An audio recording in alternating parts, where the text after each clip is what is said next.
Hai Hai semuanya. semuanya, kembali lagi bersama kita channel Si Sundanese. Salam sejahtera untuk teman-teman dimanapun teman-teman berada.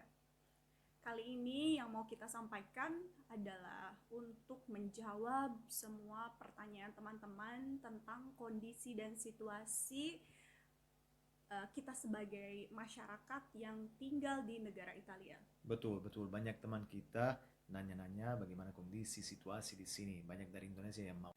Coba kamu jelaskan Mhm. seperti apa situasi masyarakat Italia sekarang, seperti kamu kan orang Italia ya. Ya, Situasinya apakah penuh kecemasan atau mulai putus asa atau kayak gimana sih? orang ya mulai putus asa karena sudah beberapa minggu kita karantina di sini dan pemerintah itu lebih sibuk untuk menangani kasus yang parah yang ada di Milan, di Veneto, di Lombardia gitu. Tapi uang nggak masuk di rekening orang Italia, jadi orang Italia itu mulai panik karena ekonomi. Karena kalau kita nggak boleh kerja, nggak dapat duit, jadinya ada beberapa kasus yang ya kita pasti berharap situasi ini akan cepat selesai. Terus ada banyak orang yang mulai putus asa, ada suster yang bunuh diri di rumah sakit. Jadinya karena saking merasa nggak bisa menangani situasi itu, terus ada juga mafia yang mulai merampok truk-truk untuk cari makanan. Karena untuk pergi belanja jadi masalah karena harus nunggu antrian lama. Jadinya situasi mulai agak agak sedikit kritis di pandangan sosial dan ekonomi. Tetapi pemerintah ada rencananya gitu. Ya, aku juga baca artikel, jadi ada kampung tetangga, jadi kayak kecamatan lain dari sini namanya Albano, ada artikel anak muda umur 23 tahun memang bunuh diri ya, loncat dari balkonnya gitu. Yang nggak sanggup tinggal di rumah sebanyak ini. Karena kita sudah, kalau di kota Roma sendiri baru belum lama sih, 3 minggu ya, 21 harian gitu Betul, ya, dari betul. tanggal 9 Maret. Mhm. Di minggu pertama kita karantina, termasuk kota Roma, karena kita tinggal di kota Roma, itu sebenarnya agak terlambat dalam karantina ini, karena kita mulai dari tanggal 9 Maret. Waktu itu zona merah masih bisa masuk ke zona kita, iya nggak? Betul.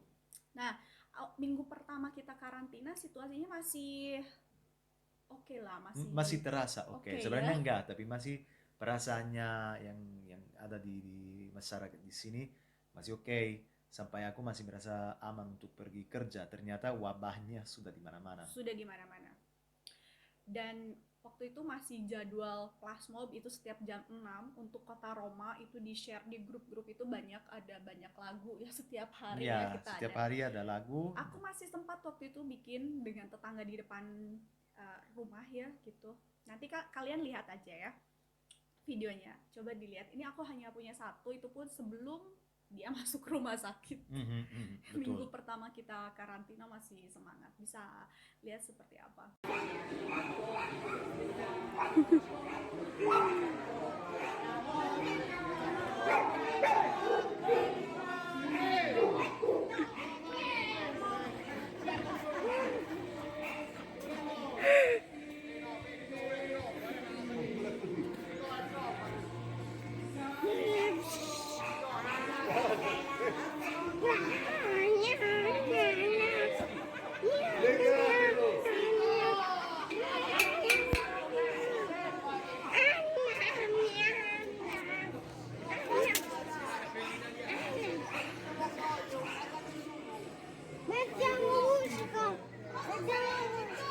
Oh, e c'è dappertutto la musica.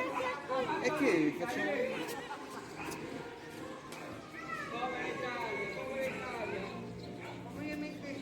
Ya, dari secara alami virus itu sangat susah dicampurin di dalam laboratorium dan virus Kata ini orang pakar pakar virus gitu. iya jadinya virus ini agak ada campuran tentang SARS yang dulu dan coronavirus dari kelelawar dan untuk ini terjadi hanya bisa terjadi di alam.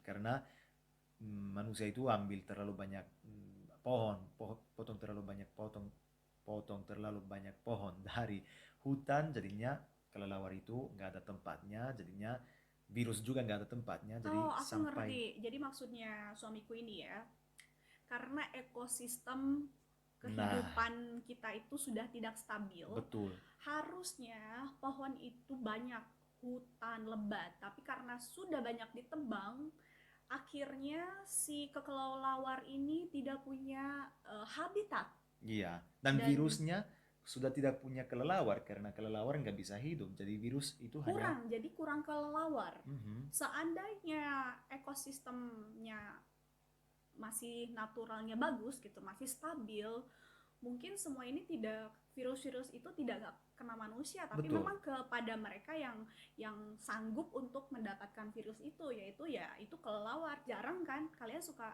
masih pasti kalau yang di kota-kota jarang lah ya lihat mhm. kelelawar.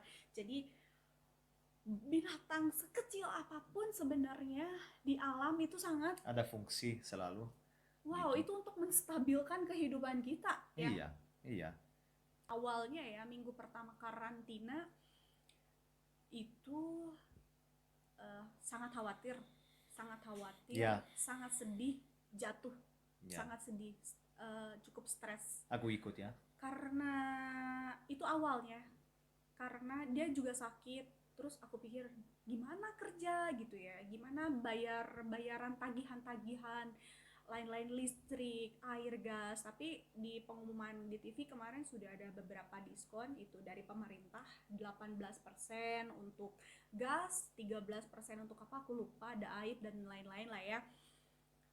Minggu-minggu ini. Jadi malah setelah 3 minggu ini aku lebih tenang sekarang. Kalau sekarang lebih tenang karena aku pikir ini adalah musibah seluruh dunia. Jadi walaupun aku susah, bukan hanya aku gitu. Jadi ya lebih tenang lah, karena posisi juga merasa lebih tidak merasa takut, karena aku merasa keberuntungan malah tinggal di Italia ya.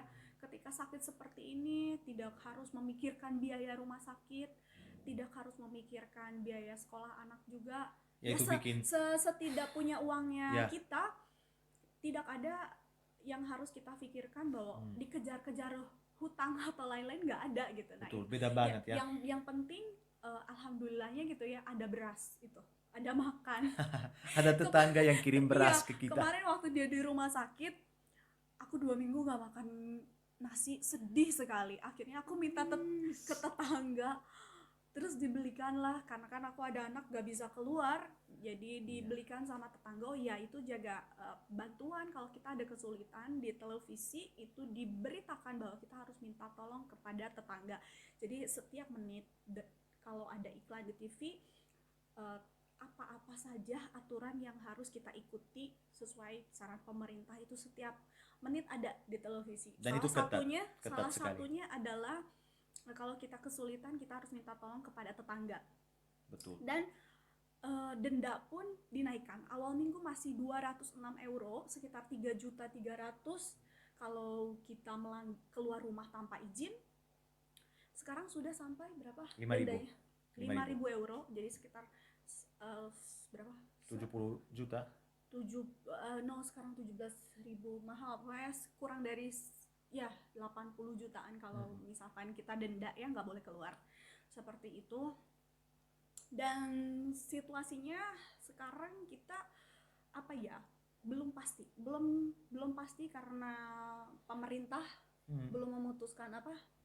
Karena pemerintah lagi menunggu bantuan dari Eropa, karena ini satu komunitas. Ada beberapa negara Eropa yang tidak mau bantu, jadinya harus keputusan bersama dan belum pasti. Kalau nggak ada keputusan bersama, Italia akan mulai pisah dari Eropa tanpa Hmm, peduli utang kepada Eropa, karena ini situasi sudah di sini sudah disebut seperti perang. ya, Kita di bawah perang, dalam jadinya situasi perang. ya Pemerintah selalu bilang kita dalam situasi perang karena perang kepada virus, bukan kepada negara ya lain, kepada gitu. situasi wabah ini gitu loh.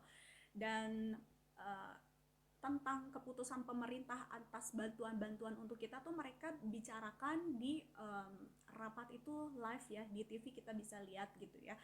Kemungkinan katanya sekitar 10 harian, 7 harian harus sudah menemukan keputusan ini, tapi belum. Hingga hari ini sudah ada jawabannya kalau dengan 10 hari.